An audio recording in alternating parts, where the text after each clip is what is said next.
to all the now living people across the world, we are all real, we are all anonymous, we are all one kind. Evil is upon us. Through our own greed and blindness, we have allowed this extinction. You, we, us, can fix this. Our fundamental existence is at risk. The decimation of our atmosphere like Mars, from the trickery of chemicals of the rich, evil, greedy, and corrupt people. This is not a message, but a world alert, a reminder that ignorance is futile, for existence with no magnetic shield, to demand all attention on this crisis. This is not an operation, it is a duty. CERN is a 16-mile electrical magnet, several times stronger than our Earth's magnetic field. CERN's capability is removing our Earth's magnetic shields from space, is inexcusable, and is putting every human, insect, and all life on this planet, even bacteria, to extinction. The Earth's magnetic field, if not for some choice, for rich people to mess with. The rich here have no decision to gamble with your lives, your family lives, and we must stand up, we must rise up, and take this issue straight to the source. There are thousands of documents online, which display the facts about this tragedy to Mother Earth. Mars is a prime example of life that can exist with no magnetic field. The common sense of making a magnet more powerful than the Earth's magnetic field will disrupt it. Their research is not for feeding life, and not love. This evil is for the destruction of life as we know it. CERN's actions are in violation with the code for life and existence. Immediate attention to the extinction issue is not a demand, but a given knowledge for action. Displays of the goddess of destruction, on the grounds, is proof of their love for humanity, is extinction. It is the will of everybody of this earth, to fight evil. We are a gift of the universe, our support and ignorance to this issue should move your emotions to drop all other issues. For without air, we will all choke the painful death of greed and evil. This demand and call to duty, for is given by Earth. This idea is not a question, but a when, and how? We are all anonymous by default. United as one. Divided by none. To the corrupt who created CERN. You will be expecting all of us. Message about something that is happening right now while you're sitting in this auditorium. It's in CERN, Switzerland. Now, you may not be aware of what's going on over there, but there's a thing over there that's called a Large Hadron Collider, and it is an accelerator. It accelerates particles and then brings them to the point of collision. So this Large Hadron Collider was started up just a few days ago, and it's still in the initial process of being brought online completely. You say, what in the world does something like that have to do with me and the Bible? It has a lot to do with you and the Bible. I cannot and will not attempt to speak as a physicist. It would make me look like a fool. My purpose this morning is to try to be a liaison between them and you. It's to try to take what's going on in that collider and break it down to where I can understand it, and I can give it out so you can understand it, to where it makes an application to your life and to this world as we know it today. For what is happening in that collider is an astounding thing. So I want to read something to you this morning from what's called a theoretical physicist. This man, his name is Stephen Hawking. He's well known throughout the world. Anyone that has anything to do with nuclear energy or has anything to do with physics knows this man. And he is one that some rate even on the level of Einstein and of that level. And so I want to read to you what this man has to say about what's happening right now in CERN, Switzerland. Listen carefully. These are the words of Stephen Hawking. He recently warned the reactivation in March of CERN's Large Hadron Collider could pose grave dangers to our planet.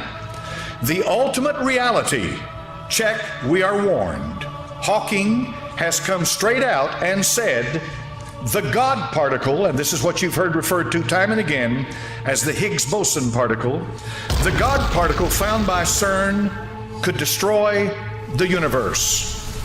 Now let that settle in. This man is an atheist, and he says there is no God. Yet he says that what's happening right now in CERN, Switzerland, and I'll give you what they're trying to do in a moment, what's happening at this very minute in CERN, Switzerland, has the potential to destroy the universe. This is a theoretical physicist. Now, physicists come in all kinds of sizes.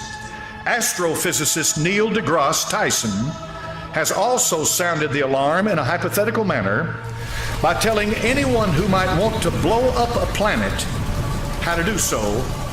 Is this CERN's attempt to do so by attempting to recreate the Big Bang within a man-made structure? This has frightened Stephen Hawking so much.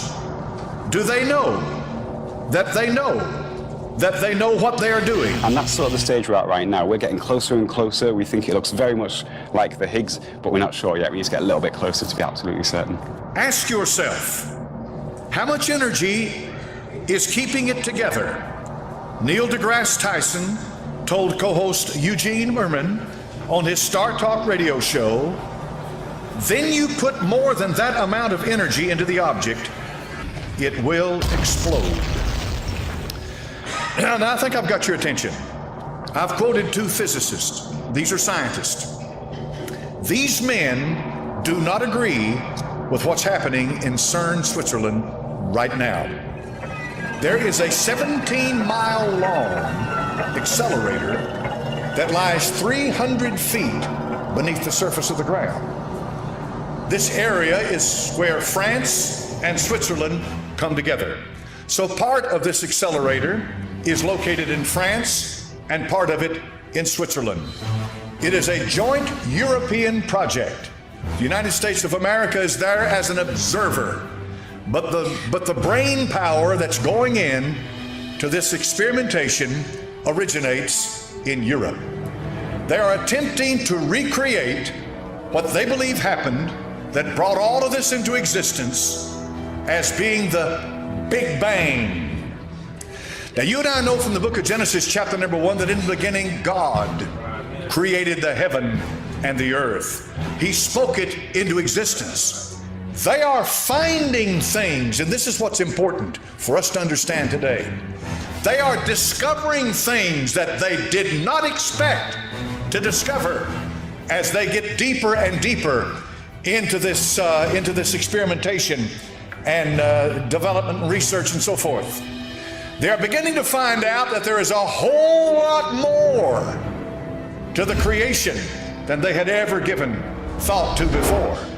They're beginning to find out that there's something going on here that boggles the human mind, that literally blows us apart when we try to even comprehend what's happening. This 17-mile long underground tube that is located there in Switzerland has, I think, 4 or 5 different points where they collide with, some say, protons and maybe something else, but particles that are being moved at or above the speed of light inside this collider. Now, for your information, there is one near us in Oak Ridge, Tennessee, but it is not nearly as large as what we're dealing with here. And apparently, the larger the collider, the more speed that they can attain, and the more they're able to get deeper into what they're looking for. They're looking for the very building blocks of what brought all of this together. To give you an analogy, let's say you have a house. You observe that house, it's beautiful. You think, my goodness, let's see how this is put together.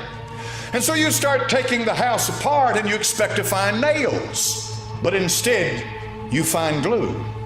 That fascinates you that much more because you find glue holding this house together. You wonder to yourself, what was this glue like before its hardened state? Because you see, once the glue glues the things together, it hardens, solidifies. They want to know what the glue was like in its liquid state. So they're going through this to go back to that point to where they can separate and find out what this was like then. And by doing that, of course, they can build on the information and knowledge that they attain. Now, what's going to follow in the message this morning is the implications of what's going on. But let me give you just a little bit of what has been happening.